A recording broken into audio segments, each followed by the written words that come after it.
Hello everyone, welcome back to my online class Economics. Economics-or যোৱা ক্লাছসমূহত HS second year Economics-or part এৰ প্ৰথম chapter জাতীয় আয়ৰ লগত জড়িত গুৰুত্বপূৰ্ণ প্ৰশ্ন আৰু প্ৰশ্নোত্তৰসমূহ তোমালোকৰ মাজত আলোচনা কৰাৰ লগতে লিখি দিছিলো। আজিৰ খণ্ডৰ পৰা মই দ্বিতীয় চেপ্টাৰ মুদ্ৰা আৰু বেংক ব্যৱস্থাৰ ওপৰত হ'বলগীয়া বিভিন্ন ধৰণৰ প্ৰশ্ন আৰু প্ৰশ্নোত্তৰসমূহ আলোচনা কৰাৰ বাবে চেষ্টা কৰিম। পণ্য বিনিময় প্ৰথা কাক বোলে? যি ব্যৱস্থাত বস্তুৰ সলনি বস্তু নাইবা সামগ্ৰীৰ সলনি সামগ্ৰী বিনিময় কৰা হয় তাক বিনিময় প্ৰথা বা পণ্য বিনিময় প্ৰথা বুলি কোৱা হয়। ছাত্ৰ-ছাত্ৰীসকল বৰ্তমান সময়ত আমি মুদ্ৰাৰ সহায়ত সামগ্ৰী কিনা বেচা কৰো যদিও পুৰণি কালত মুদ্ৰাৰ আৱিষ্কাৰ হোৱা নাছিল। সেই সময়ত মানুহে বস্তুৰ সলনি বস্তু আদান প্ৰদান কৰিছিল, যেনে আলুৰ সলনি পিয়াজ, পিয়াজৰ সলনি নহৰু বা গৰুৰ সলনি ছাগলী, ছাগলীৰ সলনি গৰু, এনেদৰে মানুহে বিনিময় কৰিছিল আৰু বস্তুৰ সলনি বস্তু বিনিময় কৰাকে পণ্য বিনিময় প্ৰথা বুলি কোৱা হয়। ছাত্ৰ-ছাত্ৰীসকল এইখিনিতে এটা প্ৰশ্ন আহিব পাৰে, মুদ্ৰাৰ ক্ৰমবিকাশৰ প্ৰথম পৰ্যায়টোৰ নাম কি? উত্তৰ, মুদ্ৰাৰ ক্ৰমবিকাশৰ প্ৰথম পৰ্যায়টোৰ নাম হ'ল বিনিময় প্ৰথা। অৰ্থাৎ যেতিয়ালৈ মুদ্ৰাৰ আৱিষ্কাৰ হোৱা নাছিল তেতিয়া মানুহে বস্তুৰ সলনি বস্তু আদান প্ৰদান কৰিছিল, অৰ্থাৎ মানুহৰ মাজত বিনিময় প্ৰথাৰ প্ৰচলন হৈছিল। বিনিময় প্ৰথাত দেখা দিয়া চাৰিটা অসুবিধা বা চাৰিটা দোষ বা চাৰিটা আহুৱা বা চাৰিটা ত্ৰুটি উল্লেখ কৰা।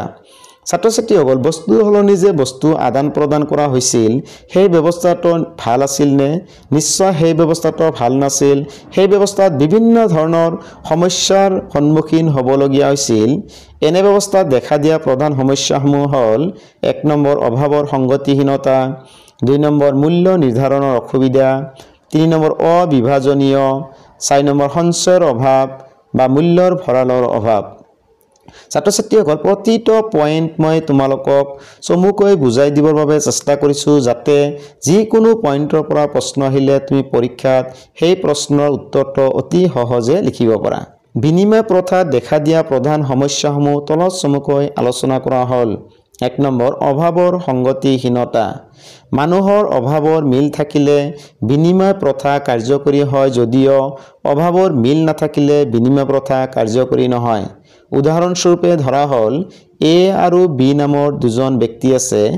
A নামৰ মানুহৰ গৰু আছে, B নামৰ মানুহৰ ছাগলী আছে। এতিয়া A নামৰ মানুহক ছাগলীৰ প্ৰয়োজন আৰু B নামৰ মানুহক গৰুৰ প্ৰয়োজন। এই ক্ষেত্ৰত A নামৰ মানুহজনে B নামৰ মানুহজনক গৰু প্ৰদান কৰিলে B নামৰ মানুহজনে A নামৰ মানুহজনক ছাগলী দিব পাৰে। এই যে গৰুৰ সলনি ছাগলী, ছাগলীৰ সলনি গৰু, এইটো বিনিময় সম্ভৱ হ'লনে? নিশ্চয় বিনিময় সম্ভৱ হ'ল, কাৰণ দুয়োজনৰ অভাৱৰ মাজত মিল আছিল। কিন্তু ধৰা হ'ল A নামৰ মানুহৰ গৰু আছে, B নামৰ মানুহৰ ছাগলী আছে। এতিয়া A নামৰ মানুহক ছাগলীৰ সলনি মহৰ প্ৰয়োজন হৈছে বা ভেড়াৰ প্ৰয়োজন হৈছে বা পাৰ চৰাইৰ প্ৰয়োজন হৈছে। এতিয়া কোৱাচোন বিনিময় সম্ভৱ হ'বনে? নিশ্চয় বিনিময় সম্ভৱ নহয়, কাৰণ A নম্বৰ মানুহজনে যেতিয়া B নম্বৰ মানুহক গৰু দিব, গৰুৰ বিনিময়ত পাৰ চৰাই খুজিব, তেতিয়া B নম্বৰ মানুহজনে ছাগলীহে দিব পাৰিব, পাৰ চৰাই দিব নোৱাৰিব। অৰ্থাৎ অভাৱৰ মিল নাই, সেইকাৰণে বিনিময় প্ৰথা কাৰ্যকৰী হ'ব নোৱাৰে। 2 নম্বৰ পইণ্ট মূল্য নিৰ্ধাৰণৰ অসুবিধা।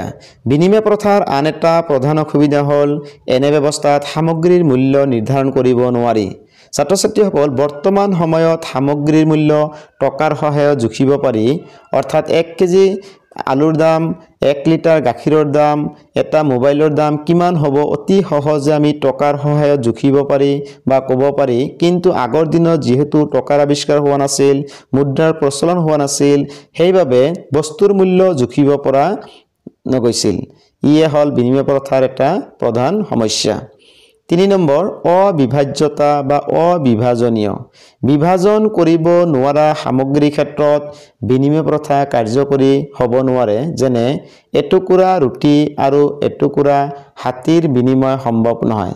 ছাত্ৰ-ছাত্ৰীসকল ধৰা হ'ল A নামৰ মানুহৰ লগত ৰুটি আছে আৰু B নম্বৰ মানুহৰ লগত হাতী আছে। এতিয়া ৰুটিৰ বিনিময়ত যদি হাতী ল'ব খোজা বা হাতীৰ বিনিময়ত যদি ৰুটি ল'ব খোজা, এইটো বিনিময় সম্ভৱ হ'বনে? এই বিনিময়টো সম্ভৱ এই কাৰণে নহয়, ৰুটিৰ তুলনাত হাতী হৈছে ডাঙৰ, হাতীৰ তুলনাত ৰুটি হৈছে একেবাৰে সৰু। এতিয়া ৰুটিৰ লগত যেতিয়া হাতীৰ বিনিময় হ'ব, যদি হাতীটো যদি টুকুৰা টুকুৰা কৰি দিব খোজা, সেইটো বিনিময় কৰা সম্ভৱ হ'বনে? নিশ্চয় সম্ভৱ নহয়। অৰ্থাৎ বিনিময় ব্যৱস্থাত যিহেতু সামগ্ৰীবিলাক টুকুৰা টুকুৰা কৰিব নোৱাৰি, গতিকে ইয়াত জটিল সমস্যাই দেখা দিব পাৰে। 4 নম্বৰ, মূল্যৰ ভঁৰালৰ অভাৱ। বিনিময় প্ৰথাৰ আন এটা দোষ হ'ল এনে ব্যৱস্থাত সামগ্ৰীবোৰ বেছি দিনলৈ জমা কৰি ৰাখিব নোৱাৰি। ছাত্ৰ-ছাত্ৰীসকল, বৰ্তমান সময়ত আমি যিহেতু মুদ্ৰাক ব্যৱহাৰ কৰোঁ, মুদ্ৰাক নষ্ট নোহোৱাকৈ বহু দিনলৈ জমা কৰি ৰাখিব পাৰি, নাইবা টকাৰ মাধ্যমত সামগ্ৰীৰ মূল্য বহু দিনলৈ সঞ্চয় কৰি ৰাখিব পাৰি। কিন্তু আগৰ দিনত এই সুবিধাটো নাছিল, কাৰণ বয়-বস্তুক বেছি দিনলৈ জমা কৰি ৰখাৰ কোনো সুবিধা নাছিল। ছাত্ৰ-ছাত্ৰীসকল, ওপৰৰ আলোচনাৰ পৰা আমি কি গম পালোঁ? ওপৰৰ আলোচনাৰ পৰা আমি গম পালোঁ পুৰণি কালত বা আদিম যুগত যেতিয়া মুদ্ৰাৰ আৱিষ্কাৰ হোৱা নাছিল, টকাৰ প্ৰচলন হোৱা নাছিল, তেতিয়া মানুহে বস্তুৰ সলনি বস্তু আদান প্ৰদান কৰিছিল, সামগ্ৰীৰ সলনি সামগ্ৰী বিনিময় কৰিছিল। ইয়াক বিনিময় প্ৰথা বা পণ্য বিনিময় প্ৰথা বুলি কোৱা হয়। এনে ব্যৱস্থাত কিছুমান দোষ বা কিছুমান সমস্যা দেখিবলৈ পোৱা যায়। যেনে 1 নম্বৰ, অভাৱৰ মিল থাকিলে বিনিময় প্ৰথা কাৰ্যকৰী হয় যদিও অভাৱৰ মিল নাথাকিলে বিনিময় প্ৰথা কাৰ্যকৰী নহয়। 2 নম্বৰ, এনে ব্যৱস্থাৰ এটা প্ৰধান অসুবিধা হ'ল এনে ব্যৱস্থাত সামগ্ৰীৰ মূল্য নিৰ্ধাৰণ কৰিব পৰা কোনো ব্যৱস্থা নাছিল। যিহেতু টকা বা মুদ্ৰাৰ আৱিষ্কাৰ হোৱা নাছিল, সেই সময়ত বস্তুৰ মূল্য কিমান হ'ব আমি সহজে ক'ব পৰা নাছিলোঁ। 3 নম্বৰ, কিছুমান সামগ্ৰী আছে যিবোৰক টুকুৰা টুকুৰা কৰিব নোৱাৰি, যিবোৰক বিভাজন কৰিব নোৱাৰি। এনে সামগ্ৰীৰ ক্ষেত্ৰত বিনিময় প্ৰথা কাৰ্যকৰী নহয়। আৰু 4 নম্বৰ সমস্যা আছিল এনে ব্যৱস্থাত সামগ্ৰীসমূহক বহু দিনলৈ সঞ্চয় কৰি ৰাখিব নোৱাৰি, বা টকাৰ মাধ্যমত বস্তুৰ মূল্য যেনেকৈ বহু দিনলৈ নষ্ট নোহোৱাকৈ আমি সঞ্চয় কৰি ৰাখিব পাৰি, বিনিময় ব্যৱস্থাত কিন্তু বস্তুসমূহক বহু দিনলৈ জমা কৰি ৰাখিব নোৱাৰি। এনেদৰে বিনিময় প্ৰথাত বহুতো ধৰণৰ সমস্যা দেখিবলৈ পোৱা গৈছিল, ফলস্বৰূপে বিনিময় ব্যৱস্থা আমাৰ সমাজৰ পৰা উঠি গৈছিল। ছাত্ৰ-ছাত্ৰীসকল, আজিৰ আলোচনাটো ইমানতে সামৰিছোঁ। অহা খণ্ডত আকৌ লগ পাম। নমস্কাৰ।